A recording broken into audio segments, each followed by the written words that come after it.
Que a bênção do Senhor, nosso Deus e Salvador Jesus Cristo, desça sobre vós. Amados irmãos e irmãs em Cristo, nós comemoramos hoje a festa da apresentação no templo da Santíssima Virgem Maria. Foi trasladada de quinta-feira passada, que foi o dia, de facto, em que ocorreu a festa, mas como é dia de semana e como já sabeis, acontece com outras festas de forma semelhante, todos trabalham, ninguém está disponível e, então, nesse caso, a Igreja traslada, isto é, transporta a festa do dia em que ela ocorre, neste caso, esta festa da apresentação do templo ocorreu na quinta-feira, transporta-a, traslada-a para o domingo seguinte. E assim comemoramos hoje esta festa importante da Igreja, é uma das 12 grandes festas da Igreja. Joaquim e Ana, São Joaquim e Santa Ana, pais da Santíssima Virgem Maria. Bem, eles eram idosos, eles eram pessoas de avançada idade e pediram ambos ao Senhor nosso Deus que tivesse compaixão, isto é, tivesse carinho, que sentisse a dor que eles sentiam na sua esterilidade, porque Santa Ana não tinha condições de poder gerar um filho. E eles queriam muito ter ao menos um filho. Mas, como eu disse inicialmente, os anos já eram muitos, somados a tantos anos vividos, de tantas décadas já passadas nesta terra. Bem, e prometeram ao Senhor, fizeram um voto, ambos, Joaquim e Ana, que se Deus lhes desse um filho, ou uma filha, que ofereceriam esse mesmo filho, ou essa mesma filha, ao templo. Bem, é verdade é que Ana, Santa Ana, fica grávida, não é? Senhora de muitos anos, talvez, de perto de 80 anos, quando engravidou. Logo, milagre absoluto, porque nenhuma mulher engravida. Não sei se haverá relatos de acontecimentos extraordinários que, sem a mão de Deus diretamente posta, tenham acontecido, mas eu não conheço. Mas conheço estes, que a Santa Tradição da Igreja nos traz e que resultam do milagre da presença de Deus, daquele Deus que é atento e que não abandona aqueles que lhe pedem, aqueles que o amam e aqueles que insistem, que é importante que lhes conceda aquilo que pedem. E para Joaquim e Ana era muito importante terem um filho. E tiveram, e Maria nasce, e é uma menina. E com 2 anos, os pais pensam em entregá-la ao templo e depois pensam novamente e dizem, não, é melhor ao 3º ano. E com 3 anos, a Virgem Maria é entregue ao templo. E é acompanhada pelo sacerdote, que, inspirado pelo Espírito Santo, a leva ao Santo dos Santos. Ninguém podia entrar no Santo dos Santos. Só uma pessoa lá entrava, ninguém, a não ser esta que eu vou referir, que era o sumo sacerdote, e só uma vez por ano o sumo sacerdote poderia entrar no Santo dos Santos. O Santo dos Santos é isto, é o santuário, hoje em dia. Na antiga lei, só uma vez por ano o sumo sacerdote podia entrar. Os outros sacerdotes, que não eram sumos sacerdotes, os levitas, não podiam entrar no Santo dos Santos, ficavam naquilo que era a nave do templo, como aqui a nave onde estamos nós neste momento. Bem, e isto é um escândalo. O que aconteceu é um escândalo, repito. É impensável que uma mulher entrasse no templo. Só entrava aquele homem especialissimamente único, que era o sumo sacerdote. Nenhum ser humano, homem ou mulher, podia entrar no Santo dos Santos. Era fulminado. Temos um que entrou. Foi o rei David. Mas David é David. Pecador supremo, assassino porque manda matar. Não vou contar a história agora do rei David, mas mandou matar o seu amigo, o general Urias. Não foi ele que matou, mas colocou na frente de batalha e mandou que o corpo do exército o abandonasse e ele foi morto. Bem, e ele depois tem um arrependimento tão forte, obviamente, tão dilacerante, que ele abre as portas do templo, rasga as cortinas do templo e entra no Santo dos Santos. Ele sabia que ia morrer. Mas o que era importante para David não era saber que ia morrer. Era importante que Deus soubesse que ele estava arrependido, completamente arrependido. Bem, e ele entra, ele rasga as cortinas do templo e não morre. E os sacerdotes, o sumo sacerdote que entrava uma vez no templo, se enganasse e incensasse 2 vezes, em vez de 3, ou 4 em vez de 3, era fulminado. No Santo dos Santos não podia haver imperfeições, nem sequer técnicas da ordem da incensação ou de levantar as mãos mais assim. Não podia. Havia uma regra a cumprir e tinha que ser cumprida na perfeição absoluta. E David não morre. Bem, para vos dizer que Maria também não morreu. Aquela menina de 3 anos entra no templo, pelo menos é o que nos diz a santa tradição da Igreja, e este pelo menos é tudo, não podemos duvidar daquilo que nos transporta até aos nossos dias. Claro que temos depois mentes extremamente elaboradas na sua genialidade, os chamados estudiosos, os grandes teólogos, alguns da nossa era, que nos dizem que não é possível. Como é que Maria entrava no templo, era mulher, matavam-na logo. Esquecem que Deus tem regras, que Deus tem lei, mas que Deus está acima da lei. E como é o Senhor da lei, não está sujeito à lei. E como não está sujeito à lei, Ele abre as exceções que Ele entende quando deseja. Dou-vos um outro exemplo. Os pães da preposição, na antiga lei, só podiam ser comidos pelos sacerdotes. E o que é que David faz? Há uma altura em que há guerra, eles estão cheios de fome, e ele vai buscar os pães da preposição e dá-os come e dá-os a comer aos membros do exército. Vê, morria-se por isto. Mas David não morreu. Porque ele, entende, ele não fez isto alardemente. Eu posso, sou o rei, faço o que quero, quando quero e me apetece. Não. Ele foi lá com humildade. Era necessário comer aqueles pães. Só morriam de fome. Não havia, naquelas horas, naqueles dias, comida. Bem, adiante. Voltando.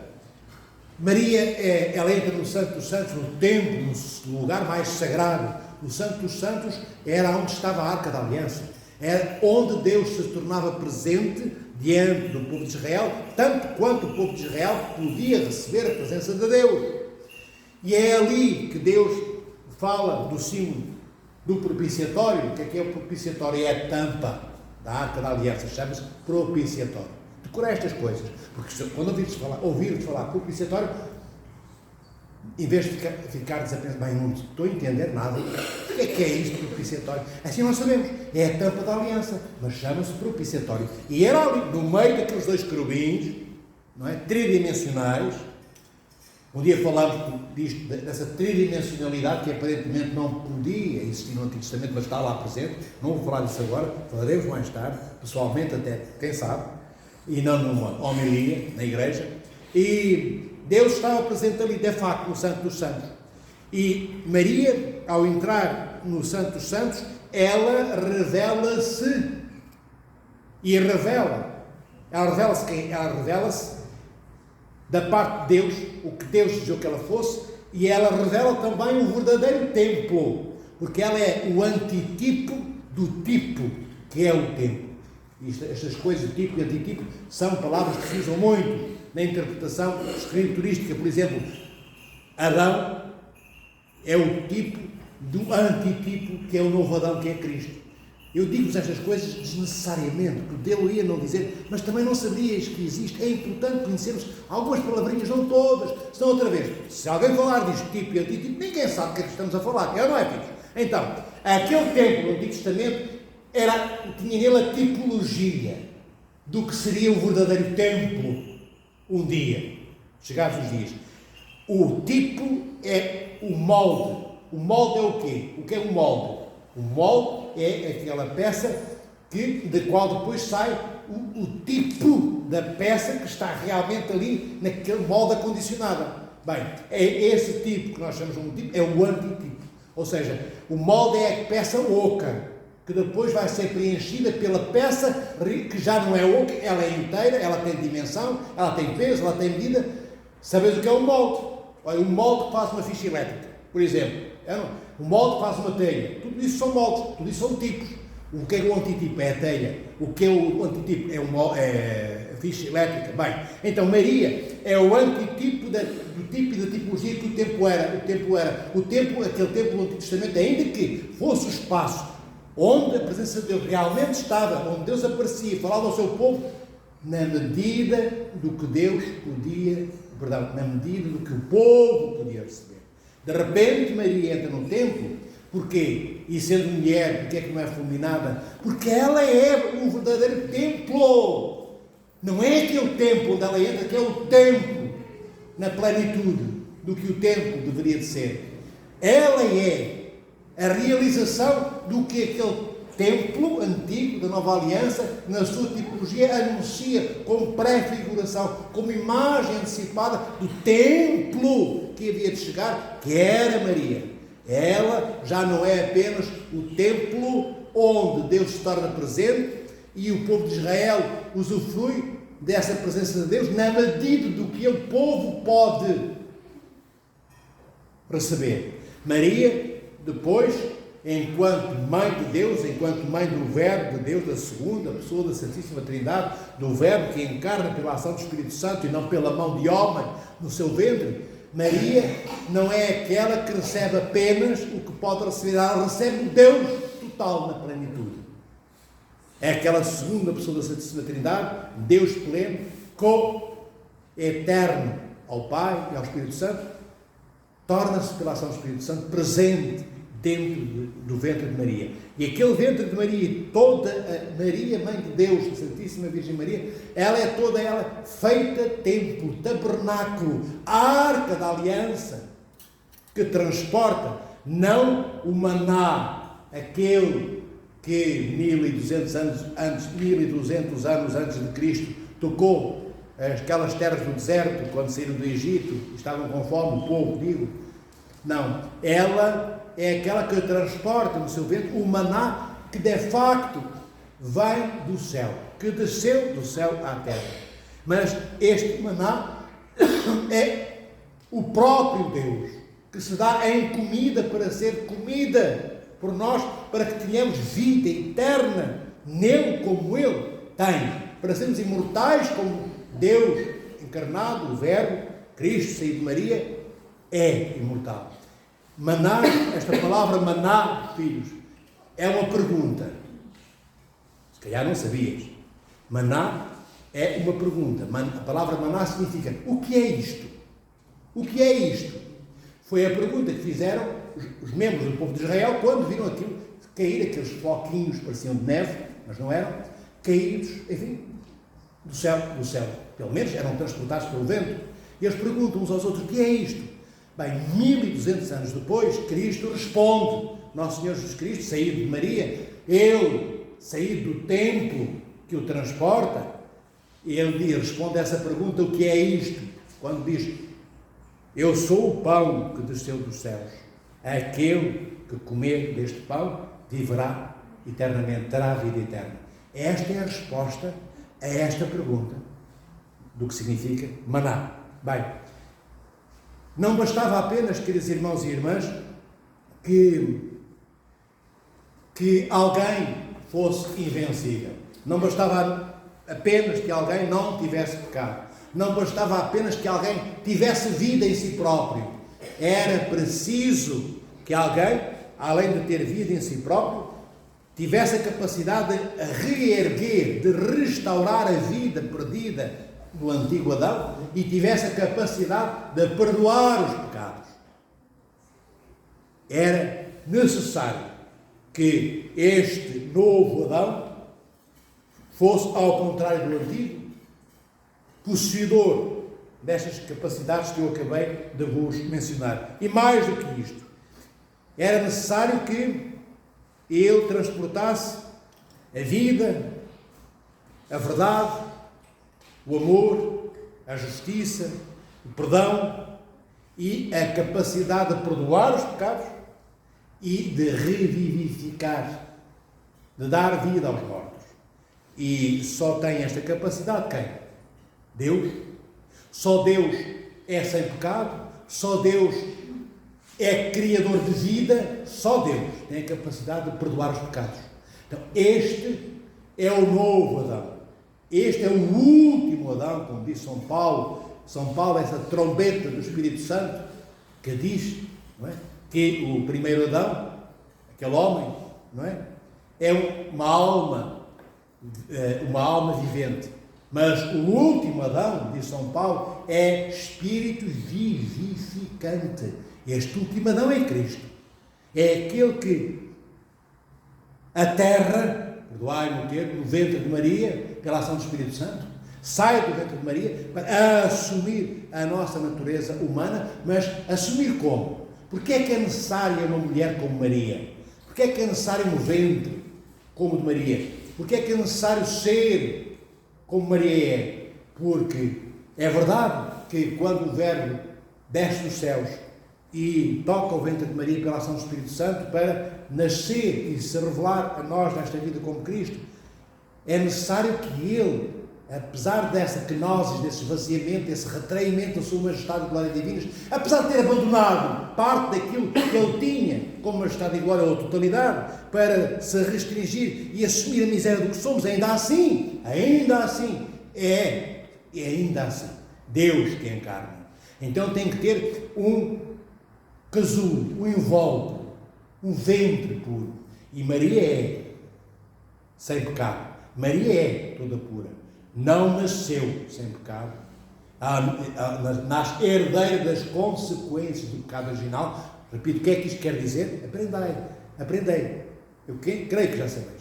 As consequências são o envelhecimento, são a morte, são a necessidade de comida, são sofrer as dores do nosso corpo, são essas coisas todas. Isso são as consequências do pecado adâmico. Porque se não tivesse havido esse pecado, nós seríamos imortais, teríamos continuado nessa senda que seguia já, atrás da qual e na qual seguia Adão e Eva. Mas depois eles perdem esse caminho da imortalidade e trazem a morte que herdaram de Lúcifer. E nós herdamos tudo isso. Bem, Maria é herdeira destas consequências, só que ela nunca comete pecado algum. Não porque nasceu isenta do pecado, como diz a Igreja Católica Romana, mas ao contrário, dizemos nós, ela herda o pecado como qualquer um de nós, as consequências. Pecado, isto é, as consequências do pecado adâmico. Mas por vontade própria, exerceu de tal forma vigilância que nunca pecou.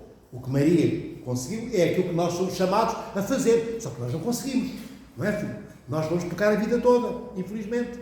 Se conseguimos diminuir a frequência com que pecamos, se conseguimos eliminar muitos dos nossos pecados, é excelente já. Mas Maria não faz isso só. Maria é toda ela pura na sua carne e em pensamento também. Maria, mesmo nos seus pensamentos, ela é toda inocente.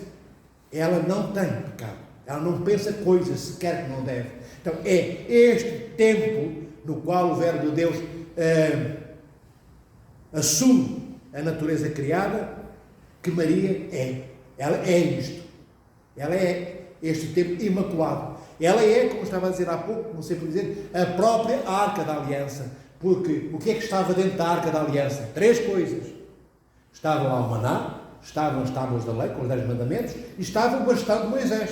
Bem, mas aquele maná estava dentro da arca porque alimentou o povo, salvou o povo da morte pela fome. Bem, e Maria transporta aquele que é não só o maná que o povo judeu 1200 anos antes teve e comeu, que lhe matou a fome transitoriamente por um tempo. Este novo maná que sai do ventre de Maria, é ela própria, a Arca da Aliança e Templo de Deus, é um maná cuja comida nos dá a imortalidade. Os antigos, aqueles membros do povo de Israel, comeram, passou a fome, voltaram a ter fome. Quem comer da carne e do sangue de nosso Senhor Jesus Cristo não mais terá fome, não mais morrerá e será eterno, como Deus é. Então, Maria é esta porta e esta ponte que permite que da Trindade Deus baixe na pessoa do Verbo que encarna o seu ventre à terra, assumindo a matéria antiga que somos nós, seres humanos, para, pegando na matéria antiga, a renovar, a transfigurar e pôr a matéria antiga de acordo com Deus e não já mais tolhida pelo desacordo de Adão e Eva, porque eles discordaram de Deus, afastaram-se, cortaram a comunhão com Deus. Cristo é homem, ele é plenamente Deus, mas ele é plenamente homem. Enquanto plenamente homem, ele vem restaurar, ele vem, como ele é homem, como qualquer um de nós, homem com H maiúsculo, ele é homem e representa homem e mulher, ele assume a natureza do homem masculino e do homem e da mulher feminina, porque a mulher e o homem têm carne como esta carne. As mulheres não têm uma carne diferente dos homens, pois não têm alguns órgãos diferentes, mas não têm todos. A carne de uns, a carne, esta coisa que é a carroça que transporta a nossa alma, tanto na mulher como no homem, é feita deste tecido, ao qual chamamos carne coberta por pele. Bem, é esta carne e a alma que governa esta carne, que na natureza humana, na pessoa humana, o Senhor vem assumir. Ele vem assumir a carne humana, mas ele não é pessoa humana nunca. Se ele fosse pessoa humana, era como eu. Uma pessoa como o Tropita João, como o Joaquim, como a Ana, como outro qualquer. Não era Deus. O Verbo encarna, mas ele mantém-se pessoa divina. Ele mantém-se a segunda pessoa da Santíssima Trindade. Depois ele assume a natureza do homem. Não é? Homem e mulher assumem a nossa natureza de seres criados. Ele tem vontade humana, porque é homem. Ele tem vontade divina, porque é Deus. Ele tem natureza humana, porque é homem, mas ele tem natureza divina, porque é Deus. Mas ele é pessoa divina. Pai, ele, Verbo encarnado, Cristo, segunda pessoa da Santíssima Trindade e o Espírito Santo. E como é pessoa divina, ele consegue criar a vida necessária na morte em que Adão e Eva deixaram toda a sua posteridade. Todos respirávamos como robôs, como se fôssemos uma máquina mecânica. E Cristo vem pegar nessa máquina mecânica sem vida. A máquina mexia, a máquina respirava, com aqueles corpos daqueles israelitas, homens e mulheres, de todos aqueles séculos, antes da encarnação do Verbo, antes de Cristo sair do ventre de Maria, mas todos aqueles corpos não tinham vida. É aquele, o último Adão, que é espírito vivificador, que faz com que regresse à vida, regressem à vida aqueles que estavam mortos, que sejam revivificados. Neles é insuflado por Cristo Nosso Senhor, o Espírito Santo, que Ele envia da parte de seu Pai, e todos passam a ter vida em Cristo. Nós passamos pela morte. Podes perguntar então onde é que está a vida se não passamos pela morte? Passamos pela morte, mas não ficamos dentro da morte. Passamos pela morte como apenas um ponto de passagem para a imortalidade, filhos. Na antiga lei ninguém saía da morte. Não havia sequer paraíso, só existia Hades, que mais tarde conduziria ao reino dos infernos. É Cristo que instaura, quando desce ao Hades, o paraíso. Do Hades, há uma parte do Hades que ele transforma em paraíso. Antes de Cristo ser ao Hades, não havia paraíso. Havia o Hades, o Sheol. E no Sheol, no Hades, existiam aqueles que estavam no seio de Abraão. Mas o seio de Abraão não é paraíso. Um dia explicarei estas coisas, quem quiser entendê-las e compreendê-las. Hoje é só para saberes. Bem, voltando a Maria, para concluirmos. Maria, então, ela é o verdadeiro templo, ela é a verdadeira arca da aliança, ela é verdadeiramente mãe, aquela mãe do último Adão, do Espírito vivificante que traz a vida aos mortos e que os ressuscita para a vida eterna. Maria, queridos irmãos e irmãs, ela não é a nossa salvadora. Repito, Maria não salva, mas que Maria tem a chave que abre a fechadura da porta da salvação, tem. Lá está. Ninguém encontrará o reino dos céus sem passar antes por Maria. Como eu vos digo, ela tem a porta da salvação, a chave da fechadura da porta da salvação. E qual é a salvação? O próprio Filho é Cristo. Então nós somos apresentados a Cristo por Maria, Mãe de Deus.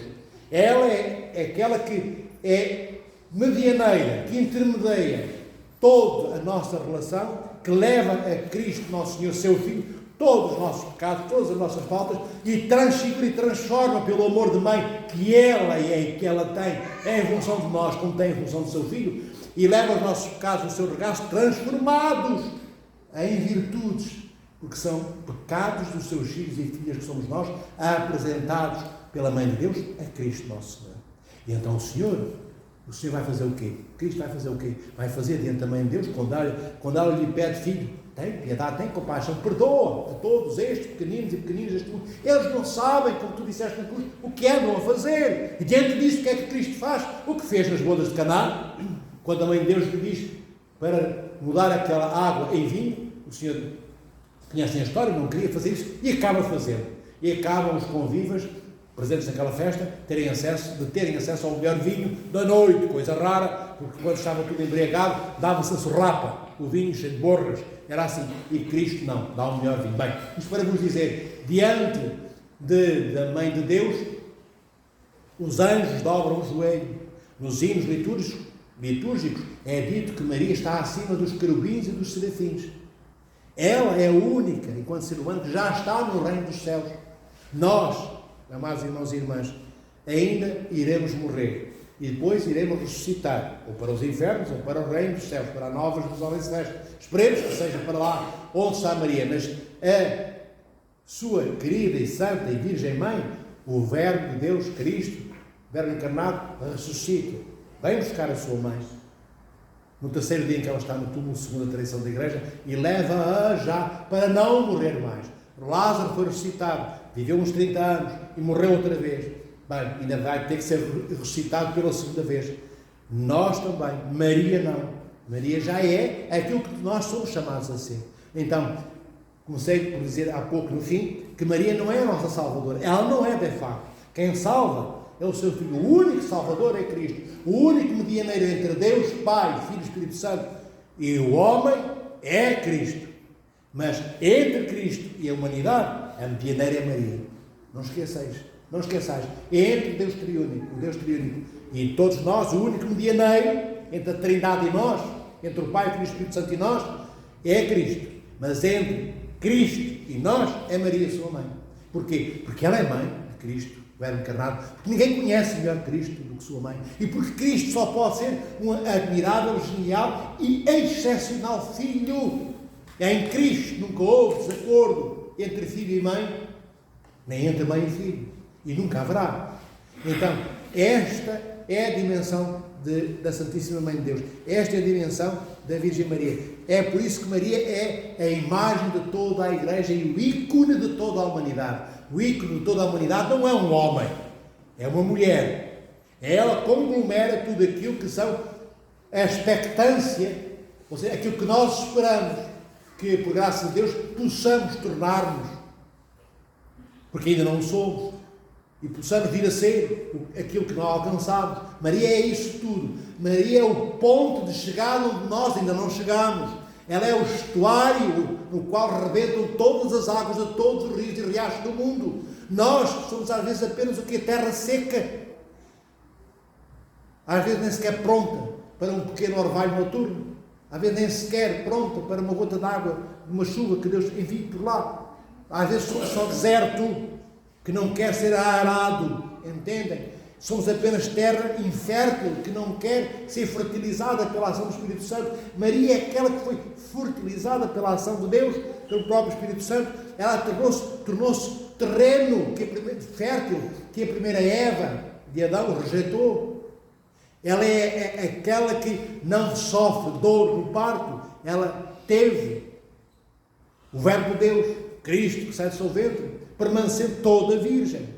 Se quem não compreender isto, mas também não vou explicar agora, explicarei pessoalmente a cada um de vós. Isto nós estudamos nas coisas de teologia, nas academias, nas universidades, enfim, na nossa oração, na santa tradição da Igreja, é-nos dito que Maria é isto. Ela é aquela que é mãe do Verbo encarnado, de Cristo nosso Senhor, mas ela é toda virgem. Isto não acontece com nenhuma outra mulher. E qual a importância de continuar a ser virgem depois? Falaremos disso nestes próximos dias, amados irmãos e irmãs. Então, esta é a dimensão desta grande festa, que se chama Festa da Apresentação de Maria no Templo. Dei-vos apenas umas pequeninas pinceladas, assim, a vulgo azul, sem profundidade total, porque não é possível falar de toda a dimensão da festa da apresentação de Maria no Templo. Mas é bom que retenhamos pelo menos isto.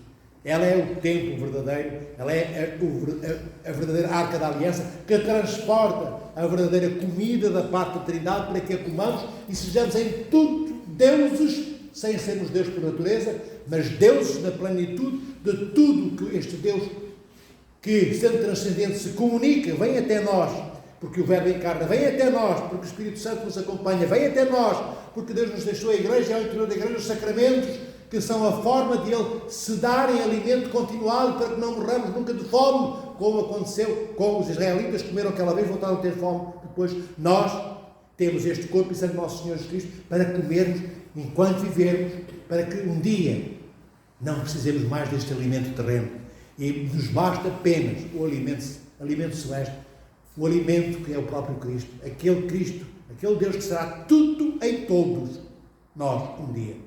Maria é este veículo que transporta este Deus, que é transcendente e imanente, que é a vida incriada e também depois, aquele que assume a vida criada, esse mesmo Deus. Maria é esta pedra preciosa, lapidada pelo amor de Deus, mas que se deixou afeiçoar, disponibilizando a sua natureza humana para que pudesse, esta natureza humana de Maria, ser moldada para ter o design necessário de santidade que era preciso para que o Verbo de Deus pudesse encarnar e termos Cristo no meio de nós, e termos vida, e sermos imortais, convidados à imortalidade. Só não será quem... Bem, todos seremos imortais, mas nem todos, se calhar, a não ser por misericórdia divina de Deus, só Deus sabe, entraremos no reino dos céus, porque seremos imortais depois da morte, quando Cristo vier ressuscitar-nos. Não há aqueles que Cristo não ressuscita. Cristo ressuscitará a todos e a todas. Bem, a uns, se calhar para os infernos, e outros, esperemos, para o reino dos céus. Que bom que se pudesse, ou que possa ser, que todos possam ser transfigurados e todos e todas possam entrar no reino dos céus. Não é tarde, amados irmãos e irmãs, que nos arrependamos dos nossos pecados. Maria nunca pecou. Vamos dizer, uma fasquia, é um modelo demasiado alto para seguirmos. Não é. É bom ir atrás, é bom não desistir. Não ficamos a pensar, nunca vou conseguir o que Maria é. Bem, vamos começar. Não nos imputemos se vamos conseguir ou não. Importa que daqui a 30 anos não sejamos como somos hoje. Não sejamos, quer dizer, para melhor. Porque há quem não seja daqui a 30 anos o que não é hoje, mas é pior do que hoje. Não é desses que eu estou a falar. Estou a falar daqueles que querem ser alimentados pelo pão da vida que desceu dos céus da ventre de Maria. Que o Senhor vos proteja e vos abençoe, vos guarde e vos alimente ao seu amor, ao seu corpo e ao seu sangue, para sermos, vós também, maná que desceu dos céus, fermento alimentado e vivificado pelo Espírito Santo, para que os vossos irmãos medrem, isto é, cresçam junto de vós, pelo vosso amor e pela vossa ajuda.